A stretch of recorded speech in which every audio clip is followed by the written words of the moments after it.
Seems like Sony has given up the ghost on the console generation. The only thing they're good for is scrapping out remakes of games they should be making new installments for. Sure, they put up record profits with the PS5, but how do they get these profits?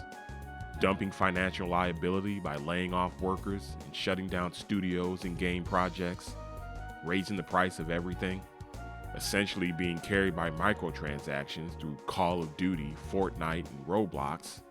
Did they do it by making great games people wanted to buy? All the pub for Astrobot, but no one wanted to put skin in the game and actually buy it. Sony has IPs that would sell, but they won't release them. They'll make remakes all day, but won't give you another God of War, Horizon, Last of Us, Uncharted, Bloodborne, etc. The reason is these games are way too expensive to make. With Nintendo giving us $80 Mario Kart, you can bet your rear end these games, which are multi-$100 million games, are going to have $80 price tag as their floor. If this thing pops off with Switch 2, $100 games are coming. Nintendo doesn't have issues with gaming budgets like their competitors. These ultra-realistic video game experiences come with a hefty price tag, one which would require huge sales to be worth it. Spider-Man 2 selling 11 million copies wasn't enough to give Sony confidence to make more new installments for their sought-after IPs. They need a bigger return on investment than they're getting. People can talk down on Nintendo for underpowered hardware all they want, but their gaming budgets are low to the ground, and they've always sold their hardware above margins. This isn't the 90s where Sony did whatever they need to do to get a foothold in the market with Nintendo and Sega. They're trying to make money now, and putting out those blockbuster titles may move units, but it's not going to make enough money to justify the risk. Nintendo, as well as other indie studios like Game Science, prove you don't need to spend hundreds of millions of dollars to make a blockbuster game, but Sony has painted themselves into a corner. They know the value their IPs have, but it's too expensive and too risky to make them. Remasters is all they can muster.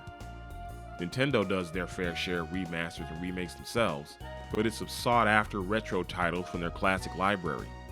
Nintendo fans have been crying for Wind Waker and Twilight Princess remasters for years now. Metroid Prime Remaster and Link's Awakening Remake were well received. When it comes to their anchor tenant IPs, they're giving you brand new games, as they're not hampered by bloated game budgets. Video games don't need to be ultra realistic, they just need to be fun. Balatro is a critically acclaimed indie hit, winning numerous awards and selling over 5 million copies. It's basically a card game. Nothing realistic about it, just plain fun. This is what Nintendo specializes in, and it's why they're winning and still on top of the video game industry after more than 40 years. Sony can't put out their banger titles, as they would need to do Mario Kart numbers to justify the cost.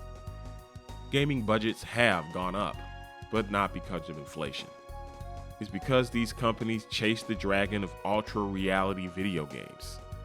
Graphics plateaued a decade ago, and spending more money to show skin pores and hair follicles and ambient occlusion simply isn't worth it and doesn't produce a compelling product.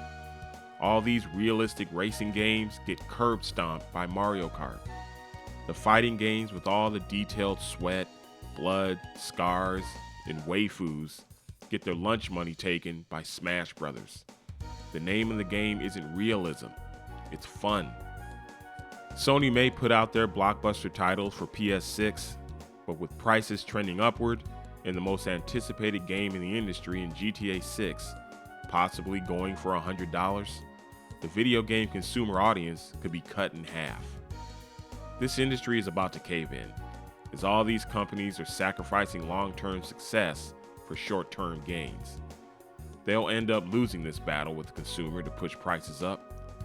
The extra money they make on sales won't make up for the amount of customers they lose.